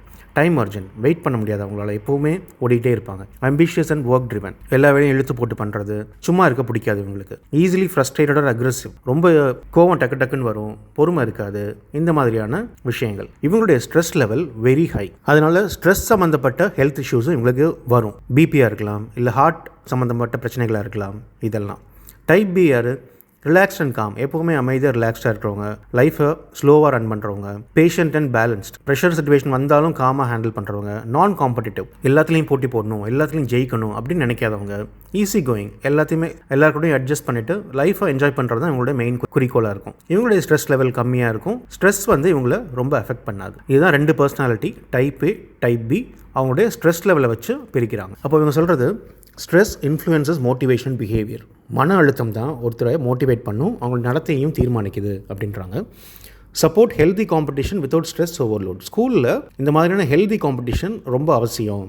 ரொம்பவும் ஓவர்லோட் பண்ணக்கூடாது, அதே நேரம் காம்படிட்டிவாக இருக்கணும் அப்படின்றது தான். Balance competitive activities. Counselling for stress students. ஸ்ட்ரெஸ்ஃபுல்லாக யாராவது இருந்தாங்கன்னா அவங்களுக்கு தேவையான ஆலோசனையை வழங்கணும். டீச் டைம் மேனேஜ்மெண்ட் வந்து அவங்களுக்கு புரிய வைக்கணும். Keywords type A personality, type B personality, stress and motivation. அடுத்து David McClelland, need for achievement, NACH அப்படின்னு சொல்லி, சாதனை தேவை. Motivation depends on achievement drive. மோட்டிவேஷன்றது சும்மாலாம் வராது, ஒரு விஷயத்தை அச்சீவ் பண்ணணும் அப்படின்னு நினைக்கும் போது தான் அந்த மோட்டிவேஷனே வரும் அப்படின்னு சொல்கிறாரு. அப்போ ஸ்கூலில் என்ன பண்ணலாம்? செட் அச்சீவபிள் கோல்ஸ் ஃபார் ஸ்டூடெண்ட்ஸ்க்கு ஒரு கோல், அதை அச்சீவ் பண்ணுற மாதிரி இருக்கணும். அதை கொடுத்துட்டோம்னா மோட்டிவேஷன் ஆட்டோமேட்டிக்காக வந்துடும். Certificates for effort. திரும்ப பார்த்தீங்கன்னா புரியும், ரிசல்ட் முக்கியம்தான், ஆனால் அவங்க போடுற எஃபர்ட்டு முக்கியம் அப்படின்னு சொல்லி தான் எஃபர்ட்டுக்கு சர்டிஃபிகேட் கொடுக்க சொல்கிறாரு. காம்படிஷன் கண்டக்ட் பண்ண சொல்கிறாரு. ரெக்கக்னைஸ் சக்ஸஸ், ஜெயிச்சாங்கன்னா ரெக்கக்னைஸ் பண்ணுங்க அப்படின்னு. இதுக்கு இன்னொரு பேர் NACH தியரி, அச்சீவ்மெண்ட் மோட்டிவேஷன். அடுத்தது சைல்டு டெவலப்மெண்ட், குழந்தை வளர்ச்சி பற்றிய தியரிஸ். அவங்களுடைய physical, social, emotional, mental growth இதை பற்றி ஆய்வு செஞ்சு கொடுக்கப்பட்ட தியரிஸ். உடல், சமூக, உணர்ச்சி மற்றும் மன வளர்ச்சி பற்றிய ஆய்வுகள். முதல்ல மரியா மாண்டிசரி. இது நம்ம எல்லாருக்குமே தெரியும். மாண்டிசரி ஸ்கூல்ஸ் நம்ம கேள்விப்பட்டிருப்போம், பார்த்துருப்போம். அவங்க மெத்தடே டிஃப்ரெண்ட்டாக இருக்கும். Montessori method learning through self directed activity and materials. எல்லாமே அவங்களே முயற்சி செஞ்சு கற்றுக்குவாங்க. Hands on learning builds independence. அவங்களே கைப்பட ஒரு விஷயத்தை பண்ணும்போது அது அவங்களுக்கு ஒரு சுயநிலையை உருவாக்குகிறது. என்னால் பண்ண முடியும் அப்படின்ற கான்ஃபிடன்ஸ் அவங்களுக்கு கிடைக்கும். எந்த விஷயம்னாலும் நம்மளே ஆராய்ச்சி பண்ணி கற்றுக்கலாம் அப்படின்ற ஒரு நம்பிக்கை கிடைக்கும். இதெல்லாம் தான். Allow freedom with structure. ஸ்கூலில் ஃப்ரீயாகவும் விட முடியாது. ஸ்கூலுக்குன்னு ஒரு ஸ்ட்ரக்சர் இருக்குது. கிளாஸ் ரூம் இருக்கும், ஸ்டூடெண்ட்ஸ் இருப்பாங்க, டீச்சர் இருப்பாங்க, பிரின்சிபல் இருப்பாங்க. அப்போ இந்த ஸ்ட்ரக்சர் அப்படியே தான் இருக்கும், ஆனால் அதுக்குள்ளே அவங்க ஆப்ரேட் பண்ணுறதுக்கான ஃப்ரீடமை நம்ம கொடுக்கணும் அப்படின்றது தான் இவர் சொல்கிறது. Practical life activities. நடைமுறைக்கு என்ன தேவையோ அதை சொல்லிக் கொடுங்க. மாண்டிசரி லேர்னிங் மெட்டீரியல்ஸ், அந்த கற்றலுக்கான பொருட்கள், அது ப்ளே மெட்டீரியலாக இருக்கலாம், இல்லை வேறு ஏதாவது புக்ஸாக இருக்கலாம், இல்லை வேறு ஆக்டிவிட்டீஸாக இருக்கலாம், அது எல்லாமே. ஸ்டூடெண்ட் சாய்ஸ் ப்ராஜெக்ட் கொடுக்கும்போது பசங்களை வச்சு சூஸ் பண்ணுங்கள். அப்போ தான் அவங்க இன்ட்ரெஸ்ட்டாக அதில் இன்வால்வ் ஆகி பண்ணுவாங்க அப்படின்றது தான் இவருடைய theory. Keywords Montessori method, self directed learning, child centred education. அடுத்து Stanley Hall, adolescence as a storm and stress period. இருக்கிறதுலையே ரொம்ப அழுத்தமான புயல் மாதிரி இருக்கிற காலகட்டம் நம்முடைய வாழ்க்கையில் நம்மளுடைய குமரப்பருவம் தான், அடலசன்ஸ் தான் அப்படின்னு சொல்கிறாரு. Adolescence involves emotional turbulence. நம்மளுடைய எமோஷன்ஸ் எதுவுமே பேலன்ஸில் இருக்காது, ரொம்ப எக்ஸ்ட்ரீமுக்கு போகும், நிறைய குழப்பங்களை விளைவிக்கும். அந்த மாதிரியான பருவம் தான் அடலசன்ஸ் அப்படின்றது. அப்போ ஸ்கூலில் என்ன பண்ணணும்? Provide guidance and support in adolescence. இந்த ஸ்டேஜில் இருக்கிற பசங்களுக்கு ப்ராப்பரான கைடன்ஸும் சப்போர்ட்டும் தேவை. அப்போது பியர் சப்போர்ட் குரூப்ஸ், சக மாணவர் ஆதரவு குழுக்கள், கவுன்சிலிங் ப்ரோக்ராம்ஸ், ஆலோசனை கொடுக்குற திட்டங்கள், ஃப்ளெக்சிபிள் டீச்சிங். எல்லாருக்கும் ஒரே மாதிரி டீச் பண்ணாமல் யாருக்கு என்ன தேவையோ அதுக்கு ஏற்ற மாதிரி டீச் பண்ணுறது. கீவேர்ட்ஸ், இவர் தான் father of adolescence. Storm and ஸ்ட்ரெஸ்னும் இந்த தியரியை சொல்லுவாங்க. அடுத்து ராஸ் ஜேஎஸ். இவர் எஜுகேஷன் சம்மந்தப்பட்ட நிறைய எக்ஸ்பீரியன்ஸ் பண்ணார். முக்கியமாக அட்டென்ஷன் அண்ட் லேர்னிங், கவனம் மற்றும் கற்றல். Attention impacts learning effectiveness. நம்ம எல்லாருக்கும் தெரிஞ்சது தான், நம்ம ஒரு விஷயத்தை நல்லா கற்றுக்கணுன்னா அட்டென்டிவாக அதை கேட்டால் தான் கற்றுக்க முடியும். அப்போ ஸ்கூலில் என்ன பண்ணணும்? முதல்ல அவங்களுடைய அட்டென்ஷனை நம்ம வாங்கணும். அதுக்கப்புறம் கிளாஸ் எடுக்கிற ஃபுல் டைமும் அந்த அட்டென்ஷனை சஸ்டெயின் பண்ணணும். அப்போ தான் நம்ம என்ன கற்றுக் கொடுக்குறோமோ அது அவங்கள போய் சேரும். அதை எப்படி பண்ணலாம்? Surprise quizzes. டக்குன்னு ஒரு குவிஸ் வைக்கலாம், பசங்களோட அட்டென்ஷன் இங்கே வரும். இன்டராக்டிவ் டீச்சிங், நம்ம மட்டுமே டீச் பண்ணாமல் அவங்கள்ட்ட கேள்வி கேட்டு பதில் வாங்கி டீச் பண்ணலாம். குரூப் டிஸ்கஷன்ஸ், குழு விவாதங்கள், இதுவும் நடத்தலாம். Keywords, classification of attention, educational experiment. அடுத்தது Elizabeth Hurlock, child development stages across physical, mental, emotional, social growth. உடல், மன உணர்ச்சி, சமூக வளர்ச்சியின் படிநிலைகள். இவங்க சொல்கிறது development follow stages and patterns. டெவலப்மெண்ட்றது நம்ம வாழ்க்கை ஃபுல்லாக நடக்கும், அது ஒவ்வொரு ஸ்டேஜாக வரும், ஒவ்வொரு பேட்டர்னை ஃபாலோ பண்ணும் அப்படின்றது தான். உதாரணத்துக்கு முதல்ல நமக்கு ஃபிசிக்கல் டெவலப்மெண்ட் தான் நடக்கும், அப்புறம் தான் மென்டல் டெவலப்மெண்ட் நடக்கும், அப்புறம் எமோஷனல் வரும், அப்புறம் சோஷியல் வரும். அப்போது இந்த ஒவ்வொரு ஸ்டேஜுக்கு ஏற்ற மாதிரி நம்ம லெசன்ஸை மேட்ச் பண்ணணும் அப்படின்றாங்க. Match lessons to developmental level. Story telling for young learners, சின்ன பசங்களுக்கு கதைகள் மூலமாக சொல்லித்தரது. கிராஜுவல் அப்ஸ்ட்ராக்ட் கான்செப்ட், கொஞ்சம் போக போக புரியாத விஷயங்களை சொல்லித் கொடுக்குறது. Physical activities for motor skills, நம்மளுடைய உடல் திறன்களை மேம்படுத்துறதுக்கு உடற்பயிற்சி செயல்பாடுகள், இதையும் கொடுக்க வேண்டியது அப்படின்றாங்க. Keywords, stages of child development, growth and development. அடுத்து க்ரோ அண்ட் க்ரோ, இவங்களும் அதே தான் சொல்கிறாங்க. Learning must match developmental levels. கற்றல் வளர்ச்சி நிலையுடன் கற்றல் வளர்ச்சி நிலைகளுடன் பொருந்த வேண்டும். Education align with physical, social, emotional maturity. Use age appropriate teaching. Simplified text for younger learners. Differentiated assignments, collaborative group activities. எல்லாமே முந்தின தியரியில் பார்த்தது தான். இவங்களும் அதே தான் இன்சிஸ்ட் பண்ணுறாங்க. வயசுக்கு ஏற்ற மாதிரி கற்பித்தல் முறைகளை பயன்படுத்தணும் அப்படின்னு. அடுத்து கைடன்ஸ் அண்ட் கேரியர், வழிகாட்டுதல் தொழில் தேர்வு. எப்படி ஸ்டூடெண்ட்ஸ்க்கு ஆலோசனை கொடுக்கறது மற்றும் அவங்க கேரியர் எப்படி முடிவு பண்ணுறது, எந்த தொழிலை அவங்க சூஸ் பண்ணுறது, இதுக்கு ஹெல்ப் பண்ணுறதுக்கான கோட்பாடுகள் தான் இந்த கைடன்ஸ் அண்ட் கேரியர் தியரிஸ். முதல்ல டொனால்ட் சூப்பர், இவருடையது career development theory, life span, life space approach, தொழில் வளர்ச்சி கோட்பாடு, வாழ்நாள் வாழ்க்கை வெளி அணுகுமுறை. இவர் சொல்றது career choice develops over stages. சின்ன வயசுல பைலட் ஆக போறோம்னு சொல்லுவோம், டாக்டர் ஆக போறோம்னு சொல்லுவோம். கொஞ்சம் வளர்ந்தோன்னே அதை மாத்திட்டு வேற ஒரு கேரியர் சொல்லுவோம். பெரியவங்களானதும் சம்பந்தமே இல்லாம வேற ஒரு கேரியர்ல வேலை பார்த்துட்டு இருப்போம். அதை தான் இவர் தியரியா கொடுக்குறாரு. மொத்தம் 5 ஸ்டேஜ் இருக்கு. growth stage 0 to 14 years. இதில் தான் செல்ஃப் கான்செப்ட் டெவலப் ஆகும். அதாவது நம்மளை பற்றின புரிதல், நமக்கு எதில் இன்ட்ரெஸ்ட் இருக்கு, நமக்கு என்ன ஆசைகள் இருக்கு, இதெல்லாம். அடுத்து எக்ஸ்ப்ளோரேஷன் ஸ்டேஜ் 15 to 24 years. இப்போ தான் சீரியஸாக எந்த கேரியரை நம்ம சூஸ் பண்ணலான்னு சொல்லி ஆராய்ச்சி பண்ணுவோம், வெவ்வேறு ஜாப்ஸ் ட்ரை பண்ணுவோம், நமக்கு எது பிடிக்குது எது பிடிக்கலன்னு நமக்கு அப்போ தான் புரிய வரும். அடுத்தது எஸ்டாப்ளிஷ்மெண்ட் ஸ்டேஜ் 25 to 44 years. இப்போ தான் இதுதான் என்னுடைய கேரியர், இதில் தான் நான் என்னோட லைஃப் ஃபுல்லாக ஒர்க் பண்ண போகிறேன் அப்படின்னு முடிவெடுத்து அந்த ஒர்க்கில் கண்டினியூ பண்ணுவோம். அடுத்து மெயின்டெனன்ஸ் ஸ்டேஜ் 45 to 64 years. அந்த வேலையை தக்க வச்சுக்கிறது. அதுக்கு என்ன பண்ணணும், நம்ம ஸ்கில்ஸ் அப்கிரேட் பண்ணணுமா, புது கோர்ஸ் படிக்கணுமா அப்படின்னு பண்ணுறது தான் இந்த ஸ்டேஜ். அடுத்து டிக்ளைன் ஆர் டிஸ்என்கேஜ்மெண்ட் ஸ்டேஜ். இதில் நம்மளுடைய வேலை புழுவை கொஞ்சம் கொஞ்சமாக குறைச்சிக்கிட்டு ரிட்டையர்மெண்ட்டை நோக்கி நகர்றது. 65+ years. நம்ம ஊரில் தான் 60 வயசு ரிட்டையர்மெண்ட். யூஎஸ் மாதிரியான கண்ட்ரியில் ரிட்டையர்மெண்ட்டுக்குன்னு ஏஜ் கிடையாது, நீங்கள் விருப்பப்படுற வரைக்கும் வேலை பார்க்கலாம். அடுத்து லைஃப் ஸ்பேஸ்னால் என்ன? நம்ம வாழ்க்கையில் நம்ம ஒவ்வொருத்தருமே நிறைய ரோல் ப்ளே பண்ணுவோம். ஸ்கூலில் ஸ்டூடெண்ட், வேலை பார்க்குற இடத்துல ஒர்க்கர், வீட்டில் பேரண்ட்ஸு, நாட்டை பொறுத்த வரைக்கும் நம்ம சிட்டிசன்ஸு, ஃப்ரெண்ட்ஸ்க்கு நம்ம ஃப்ரெண்டு, இப்படி பல வகையான ரோலை நம்ம வாழ்க்கையில் நம்ம ப்ளே பண்ணிக்கிட்டே தான் இருப்போம். இந்த ஒவ்வொரு ரோலுமே நம்ம என்ன கேரியரை சூஸ் பண்ண போகிறோம் அப்படின்றத இன்ஃப்ளூயன்ஸ் பண்ணோம் அப்படின்னு சொல்கிறது தான் இந்த லைஃப் ஸ்பேஸ் அப்படின்ற கான்செப்ட். அப்போ ஸ்கூலில் என்ன பண்ணலாம், guide students in career planning. இதெல்லாம் அவங்களுக்கு புரிய வச்சு அவங்கள சரியான கேரியரை சூஸ் பண்ண ஹெல்ப் பண்ணுறது. கேரியர் அவேர்னஸ் ப்ரோக்ராம்ஸ் நடத்தலாம். Invite professionals for talks. Already இண்டஸ்ட்ரியில் ஒர்க் பண்ணுறவங்களை கூப்பிட்டு டாக்ஸ் கொடுக்க வைக்கலாம். Workshops and career interest. வெவ்வேறு என்னென்ன கேரியர் இருக்குது, அதில் போனால் நம்மளுடைய லைஃப் எப்படி இருக்கும், என்ன கிடைக்கும் என்ன கிடைக்காது அப்படின்னு எக்ஸ்பிளைன் பண்ணலாம். அது மூலமாக நம்மளுடைய கேரியரை சூஸ் பண்ணிக்கலாம். கீவேர்ட்ஸ் கேரியர் டெவலப்மெண்ட் தியரின்னு சொல்லலாம். இதை life span, life space, career மெச்சூரிட்டின்னு சொல்லலாம். அடுத்து E.G. வில்லியம்சன், இவர் கொடுத்தது trait factor theory of counselling, பண்பு காரணி கோட்பாடு ஆலோசனை. ட்ரெய்ட்ன்றது ஒன்றும் இல்லை, நம்மக்கிட்ட இருக்கிற பண்புகள். ஃபேக்டர்னா ஒரு வேலையில் அவங்க எதிர்பார்க்குற சில விஷயங்கள். இவர் சொல்கிறது நம்மளுடைய பண்புகளும் அவங்க எதிர்பார்க்குற விஷயமும் மேட்ச் ஆனால் தான் அது நமக்கு சரியான கரியராக இருக்கும். அப்போ அது மேட்ச் ஆகுதா இல்லையா அப்படின்னு நம்ம செக் பண்ணுறது எப்படின்னா கவுன்சிலிங் மூலமாக பண்ணலாம் அப்படின்றது தான் இவருடைய theory. Counselling matches traits with careers. ஸ்கூலில் என்ன பண்ணலாம், match student abilities to suitable career paths. ஒவ்வொரு ஸ்டூடெண்ட்டுக்கும் ஒரு எபிலிட்டி இருக்கும். அப்போது அவங்களுக்கு எந்த வேலை கரெக்டாக இருக்குமோ அதை ப்ராப்பராக கைட் பண்ணி அவங்கள சூஸ் பண்ண வைக்கிறது. எது மூலமாக பண்ணலாம், ஆப்டிடியூட் டெஸ்ட் வச்சு பார்க்கலாம் இவங்களுக்கு இந்த வேலை சூட்டபிளாக இருக்குமா இல்லையான்னு.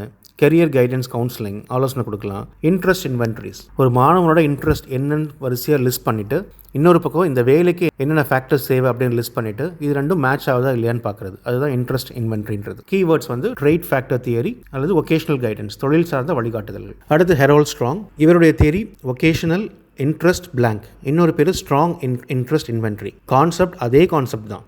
இவர் ஒரு டெஸ்ட் வைக்கிறாரு. அந்த டெஸ்ட் மூலமாக ஒருத்தருடைய இன்ட்ரெஸ்ட் என்னன்னு கண்டுபிடிக்கிறாரு.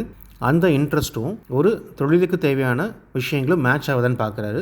மேட்ச் ஆச்சுன்னா இந்த கேரியர் இவங்களுக்கு சூட்டபிளாக இருக்கும்னு முடிவு பண்ணுறாரு. இது ஒரு அடிப்படை.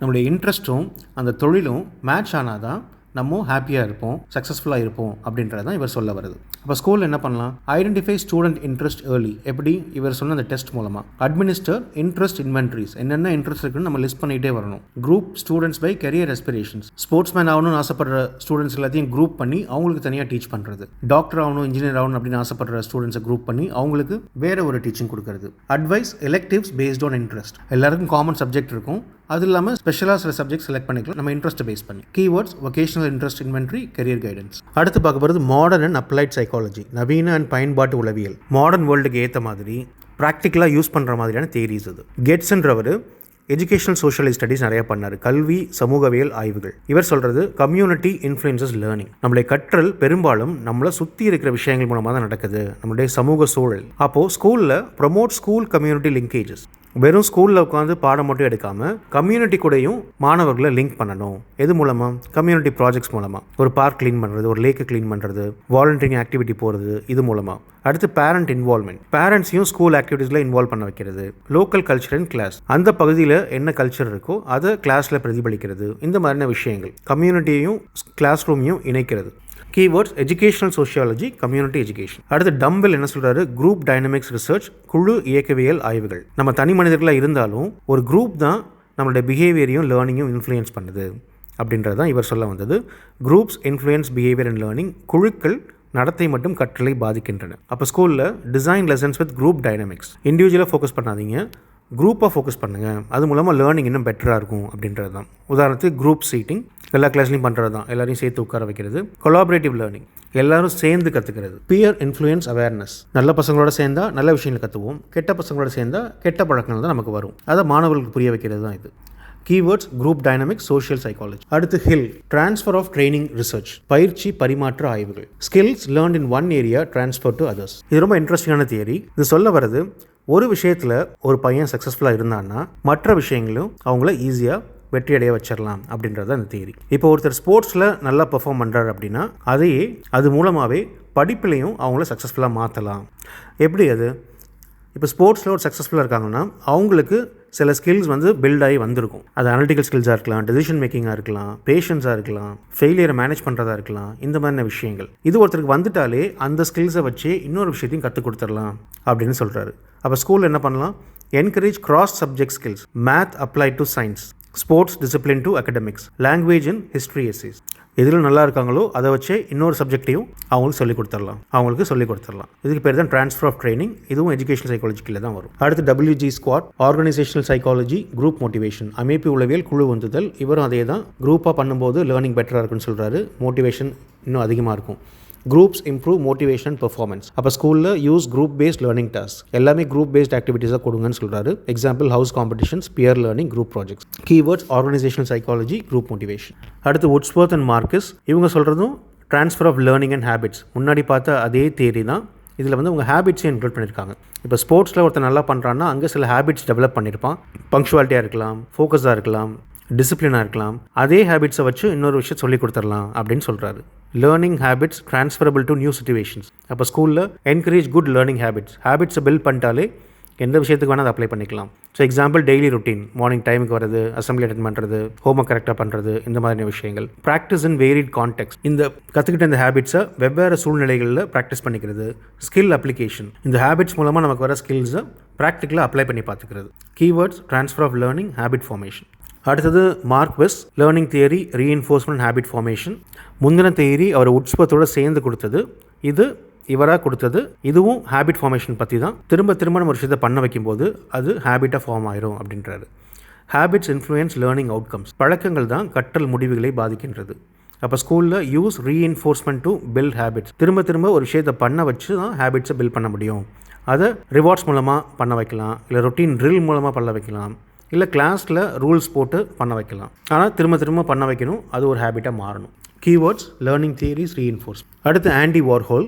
இவங்க ஒரு பாப் மியூசிக், இவங்க ஒரு பாப் சிங்கர். இவங்க கொடுத்த theory pop art and expression. நம்முடைய சமூக கருத்துக்களை ஆர்ட் மூலமாக நம்ம வெளிப்படுத்தலாம் அப்படின்னு சொல்கிறாங்க. அது பாடலாக இருக்கலாம், ஒரு படமாக இருக்கலாம், ஒரு நாடகமாக இருக்கலாம், இல்லை ஒரு பெயிண்டிங்காக இருக்கலாம்.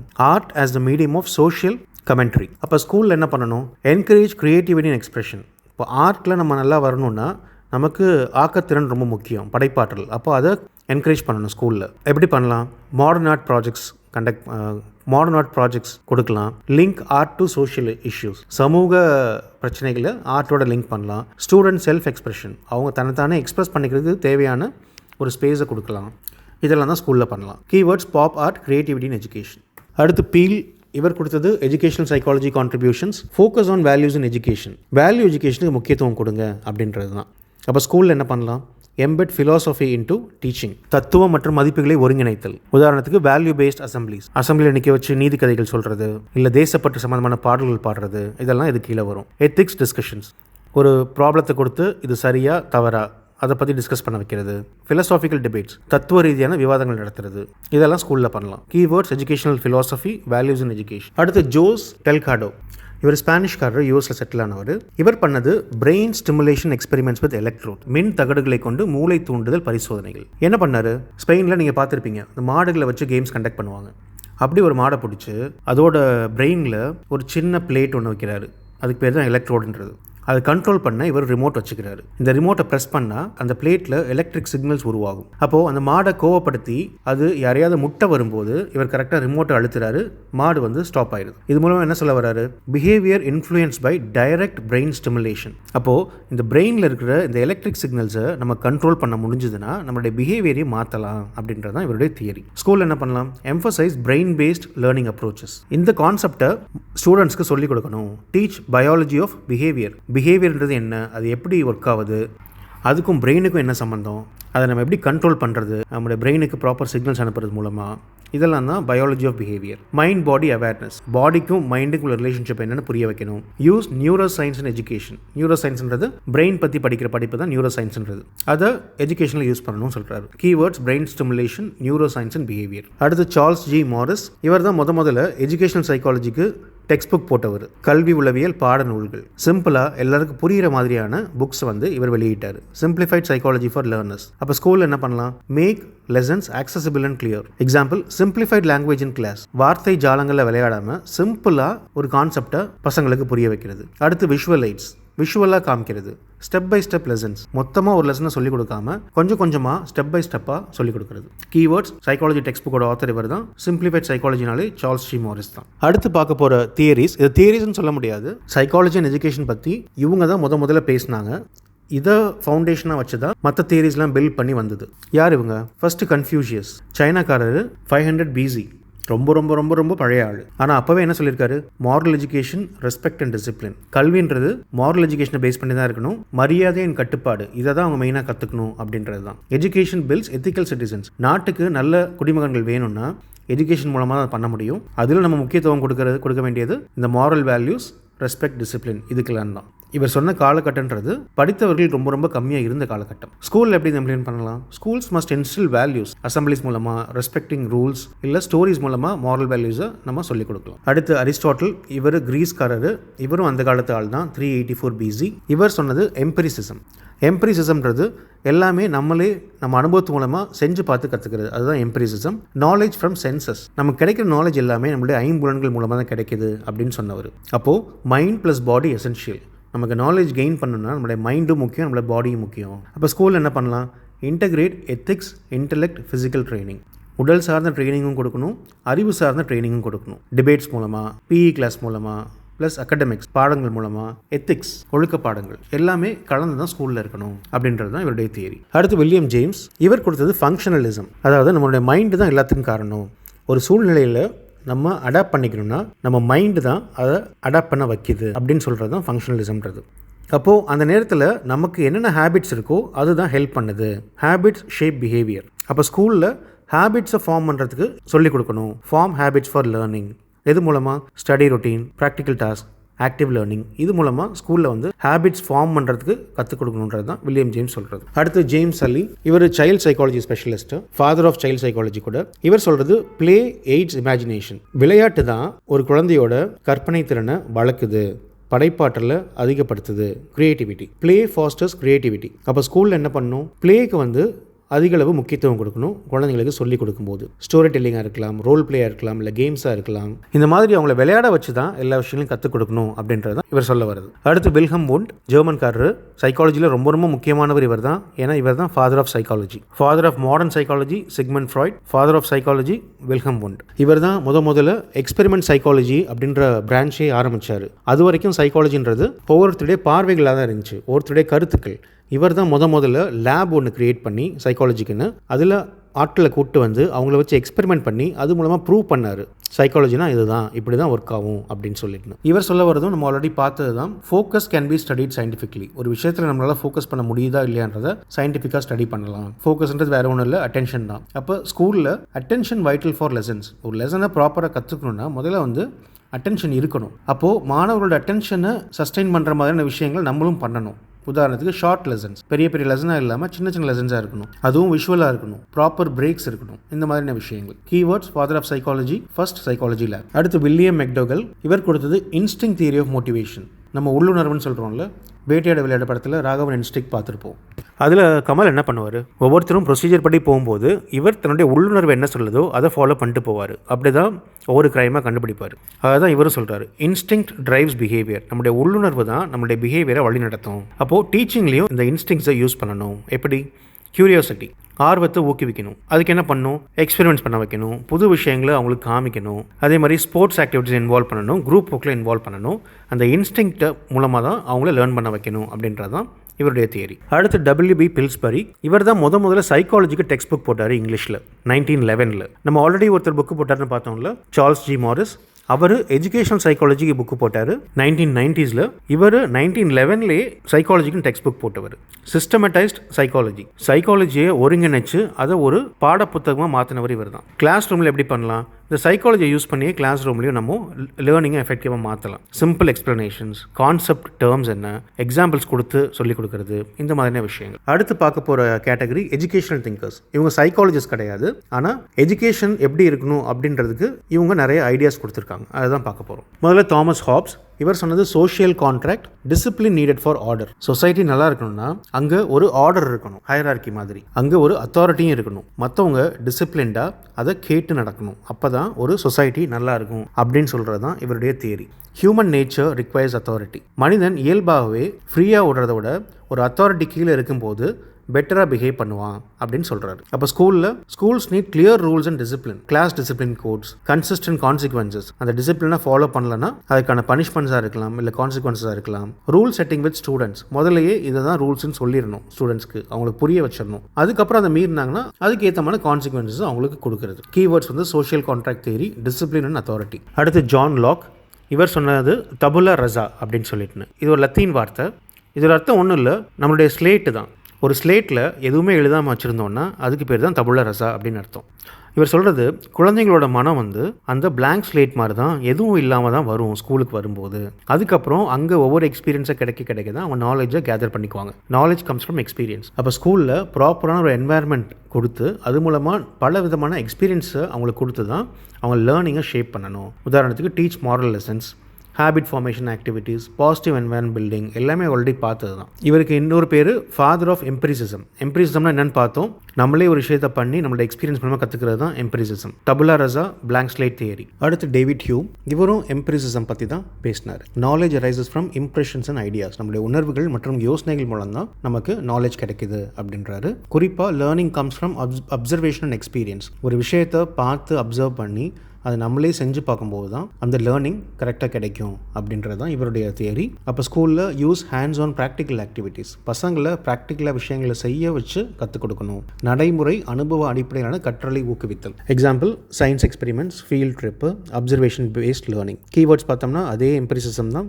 Cause and effect, அசோசியேஷனிசம். அடுத்து ஜான் ஹென்ரி நியூமேன், இவர் சொன்னது liberal education, development of intellect and values. சுதந்திர கல்வி, அறிவுத்திறன் மற்றும் மதிப்புகள் வளர்ச்சி. எஜுகேஷன்றது ஜஸ்ட் சில ஸ்கில்ஸை மட்டும் சொல்லித் தரது கிடையாது, உலகத்தை பற்றின ப்ராடான ஒரு நாலேஜ் கிடைக்கணும், எல்லா விஷயங்களுமே அவங்களுக்கு ஓரளவுக்காக தெரிஞ்சிருக்கணும் அப்படின்றது தான் இவர் சொல்ல வந்தது. Focus on holistic intellectual growth. ஸ்கூலில் ஓவராலாக அவங்களோட அறிவு வளர்ச்சிக்கு என்ன தேவையோ அதை கற்றுக் கொடுக்கணும். எக்ஸாம்பிள் டிபேட் கிளப்ஸ், விவாத குழுக்கள் வைக்கணும். விவாத குழுக்கள், லிட்ரேச்சர் வித் சயின்ஸ், இலக்கியத்தையும் அறிவியலையும் இணைக்கிறது. எத்திக்ஸ் வித் அகடமிக்ஸ், பாடம் படிக்கணும், அதே சமயத்தில் நெறிமுறைகளையும் சொல்லிக் கொடுக்கணும் அப்படின்னு நெறிமுறைகளையும் சொல்லிக் கொடுக்கணும். Keywords liberal education, holistic knowledge, value paste learning. அடுத்து எட்வர்ட் ஸ்பிராங்கர், இவர் வந்து 6 டைப் ஆஃப் வேல்யூ இருக்குது அப்படின்னு சொல்கிறாரு. இந்த வேல்யூஸ் தான் ஒருத்தருடைய பர்சனாலிட்டியை ஷேப் பண்ணும், ஒருத்தருடைய ஆளுமையை தீர்மானிக்கிறது இந்த மதிப்புகள் தான் அப்படின்னு சொல்கிறாரு. என்ன அந்த 6 வேல்யூஸ்? 1 theoretical type. இவங்களுக்கு வந்து படிக்கிறதுனா படிக்கும், அனலைஸ் பண்ணுறதுனா படிக்கும், நாலேஜ் கெயின் பண்ணிக்கிட்டே போவாங்க, அறிவு தான் முக்கியம் அப்படின்னு நினைக்கிறவங்க. அடுத்த டைப் எக்கனாமிக் டைப். எல்லாத்துலேயுமே பணத்தை முன்னிறுத்தி தான் அவங்களுடைய செயல்பாடுகள் இருக்கும். மணி முக்கியம், சக்ஸஸ் முக்கியம், இதெல்லாம் தான் வந்து அவங்களுடைய ஃபோக்கஸாக இருக்கும். ஒரு விஷயம் பண்ணால் அது மூலமாக நமக்கு என்ன பயன் கிடைக்குது, அதுதான் எக்கனாமிக் டைப்ன்றது.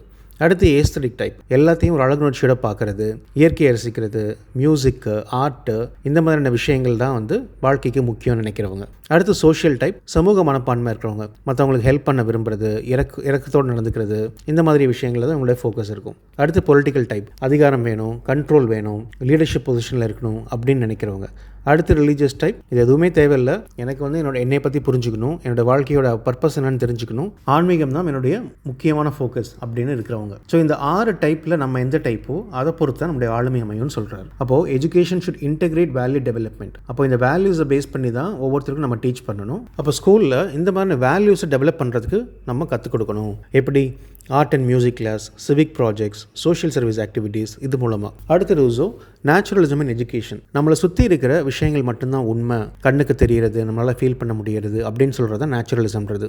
எஜுகேஷனில் அதுதான் யூஸ் பண்ணணும்னு சொல்கிறாங்க. Children learn best through natural development. அப்போ ஸ்கூலில் என்கரேஜ் எக்ஸ்ப்ளோரேஷன், செல்ஃப் லேர்னிங், அவங்களே ஆராய்ச்சி பண்ண விட்டு அவங்களாவே கற்றுக்க விடணும். Example inquiry based learning, outdoor exploration, student led projects. Keywords naturalism, child centred education, author of Emile. அடுத்து பெஸ்டலோசி, இவர் சொன்னது head heart hand approach to education. இதோட அர்த்தம் என்னென்னா, நம்ம படிக்கிற ஒவ்வொரு விஷயமும் நம்ம தலையில் நம்மளுடைய மூளை புரிஞ்சுக்கணும், ஹார்ட்டு அதை ஃபீல் பண்ணணும், அந்த எமோஷன்ஸை. ஹேண்ட் வந்து ஆக்ஷனுக்கு, நம்ம கற்றுக்கிட்ட விஷயத்தை நம்ம வாழ்க்கையில் அப்ளை பண்ணணும். அதுக்கு அதை தான் ஹெட் ஹார்ட் ஹேண்டுன்னு சொல்கிறாங்க. இது மூணும் சேர்ந்து நடக்கும்போது தான் ஒரு நல்ல லேர்னிங் அங்கே நடக்குது அப்படின்னு சொல்கிறாரு. Education must develop intellect, emotion and practical skills. இன்டெலெக்ட்ன்றது தலை, எமோஷன்றது ஹார்ட், ப்ராக்டிக்கல் ஸ்கில்ஸ்ன்றது கை. அப்போ ஸ்கூலில் ப்ரமோட் ஹோலிஸ்டிக் எஜுகேஷன். ஜஸ்ட் படிப்புக்கு மட்டும் முக்கியத்துவம் தராமல் ஓவரால் டெவலப்மெண்ட்டுக்கு முக்கியத்துவம் தரணும். இன்டெகிரேட் ஆர்ட் வித் மேத்தையும் ஆர்ட்டையும் சேர்த்து சொல்லித்தரது. கொலாபரேட்டிவ் எமோஷனல் ஆக்டிவிட்டீஸ், குழுவாக நிறைய பணிகள் கொடுத்து கொலாபரேட்டிவாக அவங்கள ஒர்க் பண்ணுறதுக்கு ஹெல்ப் பண்ணுறது. ஹேண்ட்ஸ் ஆன் எக்ஸ்பெரிமெண்ட்ஸ், அவங்களே எக்ஸ்பெரிமெண்ட் பண்ண விட்டு பார்க்குறது. கீவேர்ட்ஸ், இவர் தான் father of modern education, holistic development, head heart hand. அடுத்து ஹெர்பர்ட், இவர் என்ன சொல்கிறாருன்னா, மொத்தம் ஒரு 5 ஸ்டெப் இருக்குது டீச்சிங்கில், அதை ப்ராப்பராக பண்ணால் தான் லேர்னிங் வந்து கரெக்டாக நடக்கும்னு சொல்கிறாரு. என்னென்ன ஸ்டெப்? முதல்ல ப்ரிப்பரேஷன், தயாரிப்பு. பசங்களுக்கு புது டாபிக் சொல்லித்தரதுக்கு அதுக்கு முன்னாடி என்ன படித்தாங்களோ அதை வச்சு கனெக்ட் பண்ணி சொல்லித்தரணும். அப்போ தான் பசங்களுக்கு ஈஸியாக புரியும்னு சொல்கிறாரு. 2 ப்ரெசன்டேஷன். நம்ம ஒரு புது விஷயம் சொல்லிக் கொடுக்கும்போது அதற்கு தேவையான ப்ராப்பரான மெட்டீரியல்ஸ் இருக்கணும், எக்ஸாம்பிள்ஸ் இருக்கணும், அது மூலமாக ப்ரெசென்ட் பண்ணால் தான் அவங்களுக்கு புரியும் அப்படின்னு சொல்கிறாரு. 3 அசோசியேஷன் கம்பேரிசன். இதுவும் அதே தான். புது ஐடியா சொல்லும்போது அவங்களுடைய பழைய எக்ஸ்பீரியன்ஸை கனெக்ட் பண்ணி சொல்லணும். ஜென்ரலைசேஷன், பொதுமைப்படுத்துதல். ஒரு விஷயத்தை எக்ஸ்பிளைன் பண்ணிவிட்டு அது மூலமாக பொதுவான பிரின்சிபல் இதுதான் அப்படின்னு புரிய வைக்கிறது. அடுத்து அப்ளிகேஷன், நம்ம எது கற்றுக்கிட்டாலும் அதை ஒரு புது சிச்சுவேஷன் எப்படி அப்ளை பண்ணுறது அப்படின்னு சொல்லித்தரது. இந்த 5 தான் வந்து டீச்சிங்கோட 5 ஸ்டெப்ஸ்ன்னு சொல்கிறார். அப்போ சிஸ்டமேட்டிக் டீச்சிங் இம்ப்ரூவ்ஸ் லேர்னிங். இந்த மாதிரி சிஸ்டமேட்டிக்காக டீச் பண்ணும்போது லேர்னிங் அங்கே பெட்டராக இருக்குது அப்படின்னு சொல்கிறாரு. அப்போ ஸ்கூலில் follow structured teaching steps, prepare background knowledge, use clear presentation, assign applications. Keywords வந்து ஹெர்பர்ட்டியன் ஸ்டெப்ஸ். இவர் கொடுத்த அந்த 5 ஸ்டெப்புக்கு பேர் தான் ஹெர்பர்ட்டியன் ஸ்டெப்ஸ்னு பேர். Scientific பெடகாலஜி, formal teaching. அடுத்து ஃப்ரெட்ரிக் ஃப்ரோபெல், இவர் தான் கிண்டர் கார்டனோடைய ஃபவுண்டர். கிண்டர் கார்டன் ஸ்கூலில் நமக்கு தெரியும், சின்ன குழந்தைங்களை அங்கே விளையாட விட்டு அவங்கள கற்றுக்க வைக்கிறது. அதை முதல்ல ஆரம்பித்தவர் இவர் தான், Froebel. Play is essential for learning. கற்றுக்கிறதுக்கு பிளே ரொம்ப முக்கியம் அப்படின்னு நம்பினவர். அப்போ ஸ்கூலில் use play as a medium of instruction. Educational கேம்ஸாக இருக்கலாம், பில்டிங் பிளாக்ஸ் வச்சு எதாவது பண்ண வைக்கலாம், நேச்சர் வாக்ஸ், ஒரு லேக் கூட்டு போகிறது, பார்க் கூட்டு போகிறது, ஒரு ஃபாரஸ்ட் கூட்டு போகிறது, இந்த மாதிரியான விஷயங்கள். கீவேர்ட்ஸ், இவர் தான் father of kindergarten, play method, child centred learning. அடுத்து ஜான் டியூவே, இவர் பேர் அடிக்கடி கேள்விப்பட்டிருப்பீங்க. எஜுகேஷனுக்கு நிறைய ஐடியாஸ் கொடுத்தவர் இவர் தான். இவரும் அதே கான்செப்ட் தான் சொல்கிறாரு. Learning by doing, experiential education. எதுனாலும் செஞ்சு கற்றுக்கணும், எக்ஸ்பீரியன்ஸ் பண்ணி கற்றுக்கணும். Experience is the basis of learning. அப்போ ஸ்கூலில் promote active problem based learning. ஒரு ப்ராப்ளத்தை கொடுத்து அதை அவங்களை ப்ராக்டிக்கலாக சால்வ் பண்ண சொல்லி அது மூலமாக கற்றுக் கொடுக்குறது. Project based learning, science experiments, field trips, இது எல்லாமே. இவருக்கு இன்னொரு பேர் இருக்கு, father of progressive education. Learning by doing, pragmatism. பிராக்மேட்டிசம்ன்றது எது ப்ராக்டிக்கலோ அதை நம்புறது, அதுதான் பிராக்மேட்டிசம்ன்றது. அடுத்து 100வது தியரி, சிக்மண்ட் ஃப்ராய்ட். இவர் தான் நம்ம ஆல்ரெடி பார்த்துருக்கோமே. அப்படின்னா அது வந்து சைக்கோ அனாலிசிஸ் தியரி. இவர் இன்னொரு முக்கியமான தியரியும் கொடுத்திருக்காரு. அது psycho sexual stages of development. 5 பாலுணர்வு அடிப்படையிலான அடுக்குகள். இவர் சொல்றது என்னன்னா, நம்ம வாழ்க்கையில ஒவ்வொரு ஸ்டேஜ்லையும் நம்ம உடலோட வெவ்வேறு பகுதிகளில் நாம பிளஷர் எதிர்பார்க்கிறோம், இன்பம். அதுக்கு பேர் வந்து libido. Different parts of the body become sources of pleasure and fixation affects personality. ஃபிக்ஸேஷன்றது ஒரு விஷயத்தில் அப்படியே நிலைச்சு நிற்கிறது. இந்த ஸ்டேஜை கடந்து வராமல் நம்ம ஒரு இன்பத்திலேயே நீடிக்கணும்னு முயற்சி பண்ணால் அது நம்ம பர்சனாலிட்டியை அஃபெக்ட் பண்ணும் அப்படின்றது தான் இவருடைய தியரி. இந்த தியரியிலேருந்து நிறைய கொஸ்டின்ஸ் ஏற்கனவே கேட்டிருக்காங்க, அதனால் கொஞ்சம் டீட்டெயிலாகவே பார்க்கலாம். மொத்தம் 5 ஸ்டேஜ் இருக்குது. முதல்ல oral stage, 0 to 1 years.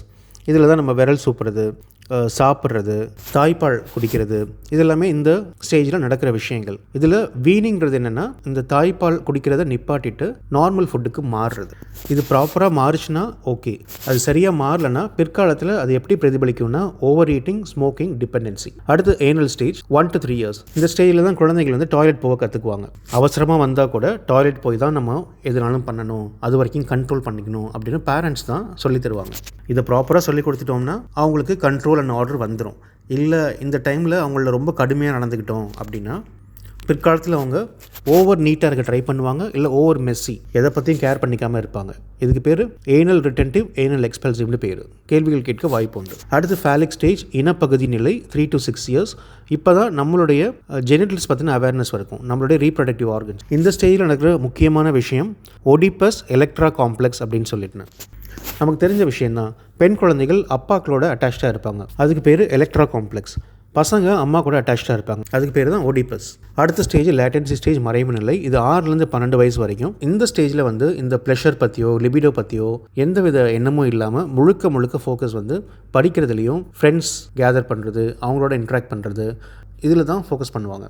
Social and skill development. அடுத்து ஜெனிட்டல் ஸ்டேஜ் 12+ years. பெரிய பசங்க பெரிய பொண்ணு ஆனதுக்கு அப்புறமேட்டு தான் அந்த மெச்சூரான செக்ஷுவல் ரிலேஷன்ஷிப் அது நடக்க ஆரம்பிக்கும். பாய் ஃப்ரெண்ட் கேர்ள் ஃப்ரெண்ட் தேடுறது, லைஃப் பார்ட்னராக ஆக்க முயற்சி பண்ணுறது, இது எல்லாமே நடந்து அது ஒரு ஹெல்தியான ஒரு அடல்ட் ரிலேஷன்ஷிப்பில் வந்து முடியும். அப்போ ஸ்கூலில் என்ன பண்ணணும்? Teachers must understand students emotional and social needs at each stage.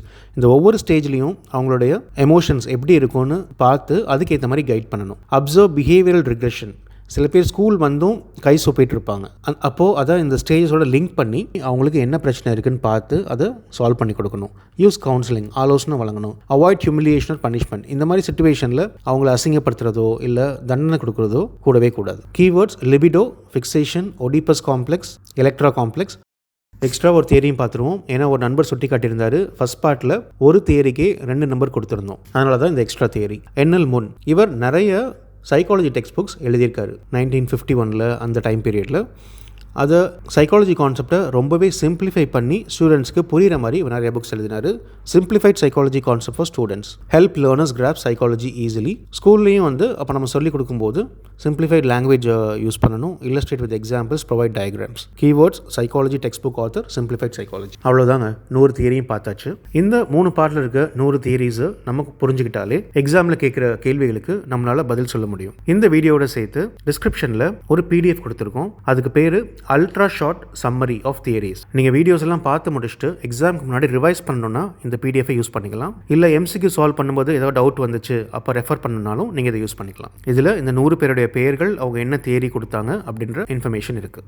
All the best for your exam. இந்த வீடியோஸ் உங்களுக்கு யூஸ்ஃபுல்லாக இருந்ததுன்னா சப்ஸ்கிரைப் பண்ணுங்கள், லைக் பண்ணுங்கள், உங்கள் ஃப்ரெண்ட்ஸ்க்கும் ஷேர் பண்ணுங்கள். உங்களுக்கு எதுவும் ஃபீட்பேக் இருந்ததுன்னா கமெண்ட்ஸில் சொல்லுங்கள். Happy learning and all the best.